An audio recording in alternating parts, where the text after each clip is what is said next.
जय हिंद, मैं दिनेश कुमार। आप देख रहे हैं सिंगरौली लाइव। हम खड़े हैं सिंगरौली के भूसा मोड़ के आगे एक अधूरे से हाईवे के पास, और आज का विषय है कि जिस प्रकार से सड़कों को बनाने की टेंडर्स निकलते हैं, सड़कों को बनाने की योजनाएं आती हैं, उससे उतनी ही तीव्र गति से सड़कों को उखाड़ने की और सड़कों को बिगाड़ने की भी योजना लागू हो जाती है। हम जिस अधूरे सड़क पे खड़े हैं, जिस अधूरे एनएच पे खड़े हैं, जिसकी कल्पना करके यहाँ के रहवासियों के अंदर उत्साह नहीं समा रहा था, जिसकी कल्पना में लोग ये कह रहे थे कि यहाँ पर इस हाईवे के बनने के बाद हमें रोज़गार और व्यापार करने के अवसर भी प्राप्त होंगे, आज वो कल्पना अधूरा सा हो गया है। वो कल्पना अब हमारे लिए सपनों के जैसा हो चुका है। मैं आपको दिखा दूँ कि किस तरीके से इन सड़कों पर खुद से ही सड़क का निर्माण किया जाता है, क्योंकि यहाँ के जो टेंडर्स निकलते हैं, यहाँ के जो कॉन्ट्रैक्टर्स होते हैं, पता नहीं किस प्रकार के टेंडर्स निकलते हैं और किस प्रकार से कॉन्ट्रैक्टर्स उनको डील करते हैं कि सड़कें बनाते हैं फिर अधूरे ही छोड़कर चले जाते हैं, और जब वो सड़कें कुछ बची रहती हैं तो उन्हें फिर तोड़ने का भी एक टेंडर आ जाता है। और ये खेल वर्षों से चला आ रहा है सिंगरौली में। तो सिंगरौली की जो मूलभूत समस्याएँ वर्षों से आज यहाँ के जनप्रतिनिधियों की आँखों के सामने से, उनकी आँखों के सामने से ओझल हो चुकी हैं। सड़कों का ख़राब होना, प्रदूषण वाला वातावरण, मेडिकल की सेवा नहीं, अच्छी शिक्षा दीक्षा की सेवा नहीं। तो सिंगरौली के पास देखा जाए तो ऐसे बहुत बड़े मुद्दे हैं, पर एक भी मुद्दा सही तरीके से सॉल्व होता हुआ नज़र नहीं आ रहा है। मैं आपको दिखा दूं कि किस तरीके से लोग अपनी ड्राइविंग के स्किल के माध्यम से, आप देख सकते हैं कि ये जो बड़ी बड़ी गाड़ियाँ हैं और उनके पीछे पीछे ये छोटी छोटी गाड़ियाँ भी इन्हीं पतली सकरी सड़कों से ही होकर के जा रही हैं। और ये देखिए किस तरीके से उनकी गाड़ी टकरा भी गई। तो यहाँ ये सिंगरौली की सड़कों की जो ख़ास बात है वो आपके सामने हम रख रहे हैं। और थोड़ा हम अगर आगे चलें तो मैं आपको ये भी दिखलाना चाहूँगा कि जो सड़क का जो दूसरा हिस्सा, बाएँ साइड का जो हिस्सा है, वो पहले ठीक हुआ करता था, लेकिन उसे भी शायद किसी कॉन्ट्रैक्टर ने एक डील करके उखाड़ करके यूं ही छोड़ दिया है। तो न जाने यहाँ की व्यवस्था और यहाँ के व्यवस्थापकों की क्या रणनीति है और क्या मंशा है, ये हमारी सोच और हमारी समझ से परे है।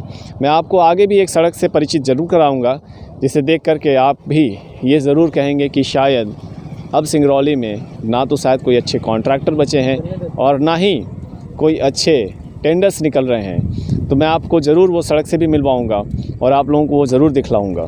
पहले तो आप देखिए कि किस तरीके से सड़कों पर जो धूल की मोटी परत है वो आम जनमानस के लिए कितना कुप्रभाव डाल रहा है, किस तरीके से लोगों को शारीरिक मानसिक तौर पर। अब आप ये देखो कि किस तरीके से सारी गाड़ियां इधर जा रही है, लेकिन ये भाई साहब न जाने क्या सोच करके उधर से घूम करके आ रहे हैं।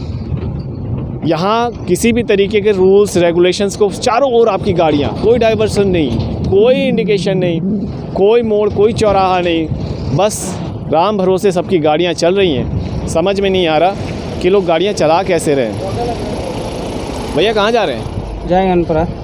यहाँ की सड़क कैसी लगती है आपको? सड़क तो पूरी ख़त्म हो गई है। अच्छा, हमने देखा कि सारी गाड़ियाँ इधर जा रही थी, आप इधर से घूम के आए। लोड गाड़ी है, पलटने का डर है।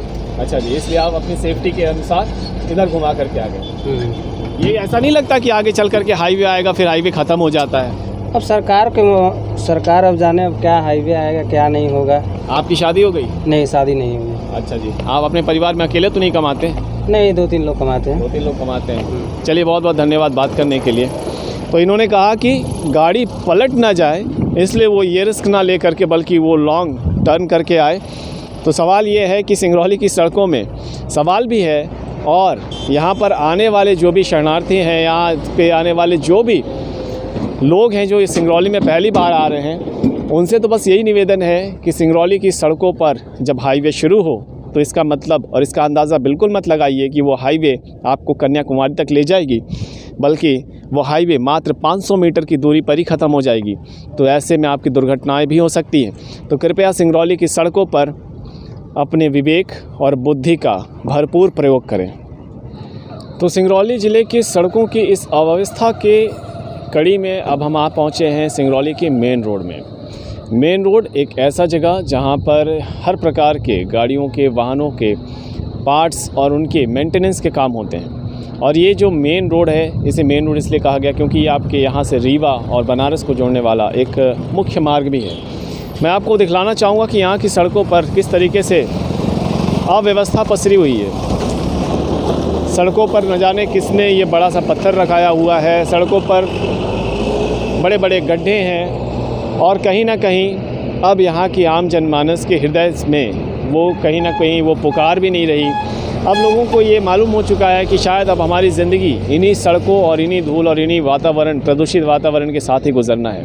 मैं आपको ये भी बताता चलूँ कि किस प्रकार से जब भी सिंगरौली के क्षेत्र में कोयले का उत्पादन होता है तो प्रबंधन की ओर से ये घोषणा होती है, सूचना जारी की जाती है कि हमने ये निश्चित टारगेट को पूरा किया और आने वाले आगामी वर्ष में हम इससे भी बड़े परिणाम हासिल करेंगे। उसके लिए बहुत प्रोत्साहन दिया जाता है। सिंगरौली में हमने ऐसे भी खबरों को पढ़ा है कि आज दिनांक इस तारीख को हमने लगभग इतने हज़ार करोड़ का राजस्व वसूला। ये एक ऐतिहासिक पल रहा।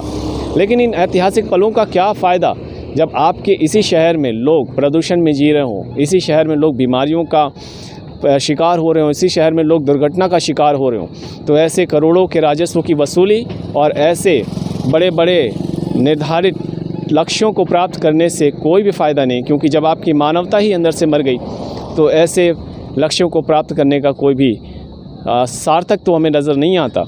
तो आज हमारा यही विषय था कि किस प्रकार से सिंगरौली की सड़कों पर अव्यवस्था पसरी हुई है, किस प्रकार से सड़कों पर प्रदूषण का वातावरण है। सिंगरौली की सड़कों पर आए दिन कहीं ना कहीं गाड़ियां पलट रही हैं। आप देख रहे हैं लोगों की दुर्घटना में मौत हो रही है और ये मौत का जो नाच है आप देख पा रहे हैं कि निरंतर चलता आ रहा है। पर कहाँ से कमी जा रही है, कौन सी ऐसी व्यवस्था है? जनप्रति मौन है, प्रशासन मौन है, प्रबंधन मौन है। बस जो हो रहा है तो यहाँ पर आप देख सकते हैं कि व्यवस्थाओं में किस प्रकार से अव्यवस्था की जो एंट्री हो रही है, किस तरीके से सड़कों पर दुर्घटनाएं हो रही हैं, ये निरंतर बनी हुई है। तो हम तब तक ऐसे बने रहेंगे जब तक यहाँ पर सड़कों की अव्यवस्थाएं बनी हुई है। और हम आशा करते हैं कि हम जल्द वो दिन भी देखें कि जब सड़कें अच्छी हो और हम उसके बारे में भी आपके बीच में कुछ बातें कर रहे हो। जयंत बर्मन के साथ मैं दिनेश कुमार, सिंगरौली लाइव। जय हिंद।